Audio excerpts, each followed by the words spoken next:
Hello everyone, this is Corrupt. How the hell are you? People take this shit too seriously. What's going on, guys? As I said, my name is Corrupt. Let's talk about my first impressions of Aftermath overview thingamabob. Okay, Aftermath is now out for everybody who has premium across all platforms. If you don't have premium, I congratulate you for not drinking the Kool-Aid. But I'll put it to you like this: if you're waiting to buy Aftermath, or you're not sure what DLC you want to buy, I would skip Close Quarters and Armored Kill for this. And I'll tell you why. Well, first of all, I'll tell you what's in the map pack. The map pack itself has 4 maps. Even though they're all in the desert, they're all desert themed, they all have tan buildings, you're going to know what map you're in by walking down the street. You know, the first 30 seconds you're going to figure out what map you're in. And there's 4 different maps. You got Zadia Palace, Epicenter, Marquez Monolith, and Talia Market. Like I said, even though they're all in the same general vicinity as in Iran, and it's all desert, they do a good job of differentiating the maps. Now, I am one of the harshest critics you'll ever find of any game developer, ever.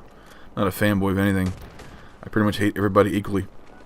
But DICE has done a great job with the map design. I know when PS3 guys started getting Aftermath, I watched a couple of videos, and everybody's raving about the map design.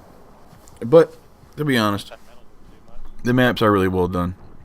There's a lot of detail, a lot of routes to objectives. You're not going to get bottlenecked too much. I have had one map, which was, I want to say, Zadia Palace, where I pretty much spawn trapped a team with a tank. But they were very timid.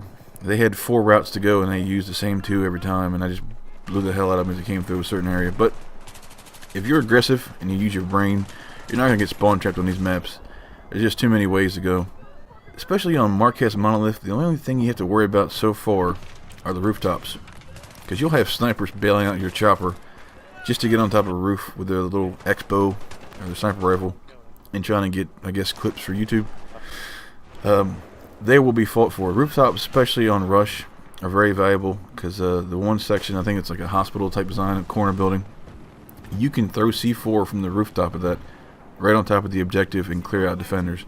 Now, if you're going to be a dick like that, you know, because I didn't throw C4 or anything, but you could do it, so you're going to have to control the rooftops. You're going to have to be coordinated with a team. You're going to be able to get up there with a chopper or chopper drop or spawn beacon, because you're going to need to control the rooftops. If you don't worry about them. Trust me, the enemy team, attacking team, are going to kick your ass. Now, if you're waiting to buy DLC, Armored Kill missed the mark. It's very boring on console. But I would skip all the other DLC. And that just means Close Quarters and Armored Kill. Because back to Karkin, pretty much everybody got that free. But I recommend you just skip that and get this. It's fun.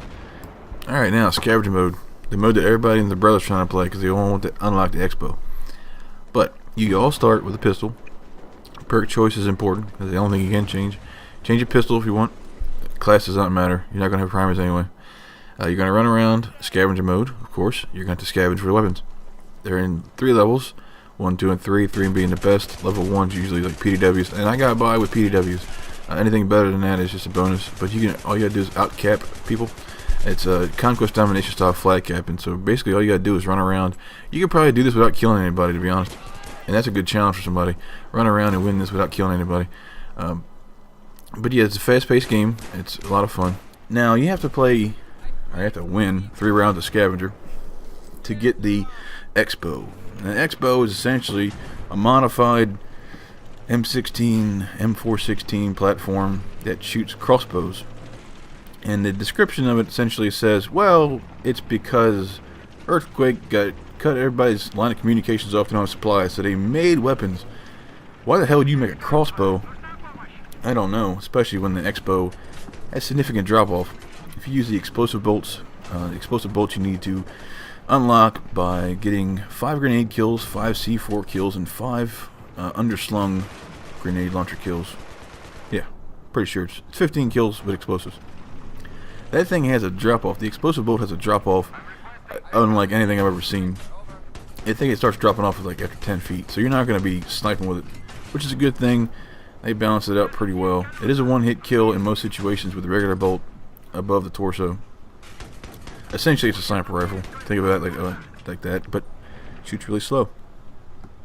I heard the balance bolt that you get, you can unlock from that, essentially is the sniper arrow or sniper bolt. Functions much better. Moving on. It does replace the gadget on your class, which I find really annoying.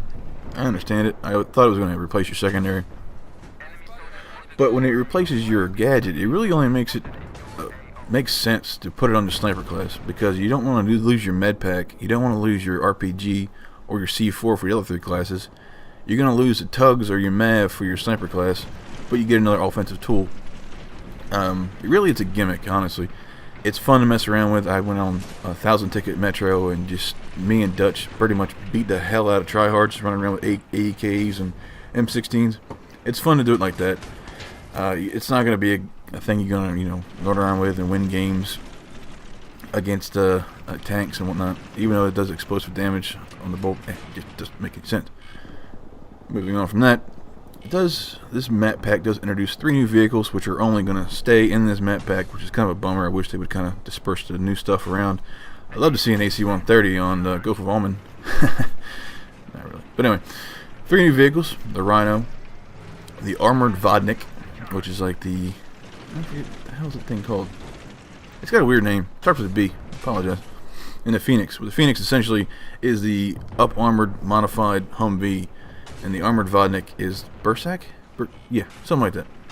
And the Rhino, aka the Shaggin' Wagon, essentially has a remote turret for the driver. It's a van that has windows cut out of it and armor on the sides. It's really fragile. The driver has a weapon, and it's a transport vehicle. If you're in the back of it, you can shoot to the sides. You're very vulnerable in that thing. The Vodnik and the Phoenix, essentially the same thing. If you're gunning, you're up above, you're exposed, you're going to get shot. And they're very fragile. They get disabled around 75 damage, or 75 health left. So 25 damage is disabled. Easily can be done by a grenade launcher or a grenade. But they are fun. And they're, like I said, they're balanced very well. They have a lot of firepower, especially the Vodnik and the Phoenix with the LMG and the grenade launcher. So it's a lot of firepower traded off for armor. Now, the first impressions that I have of Aftermath, it's great. Honestly, it's a lot of fun. It's a nice return to Battlefield, especially if you've been away for a while and playing other games. You come back to this, scavenger mode is fast enough pace where if you're playing Black Ops, games like that, you're coming back to Battlefield, it'll keep you interested. It's fast paced, especially if you're playing Rush on these maps. Similar pace. I've had the most epic game, most intense game I ever had on defense of Rush on Epicenter. It was just great. It looks like all the, I want to say tryhards, but the guys that want to win are playing this new DLC, and that's where all the good guys go. Everybody wants to win goes and plays the new DLC, and the attacking team was hardcore, and the defense team was great. And everybody was supporting each other. So honestly, I think this DLC will inject new life into the game. I hope it sticks around and is able to compete against Black Ops. Black Ops to me is just a fun game. Like I said, I don't really favor anything. I'm a gamer. But if you've been away from Battlefield, come on back and get Aftermath. Kick some ass. Drop some C4 on people from buildings, because it's fun. Alright guys, it's been Corrupt. Later.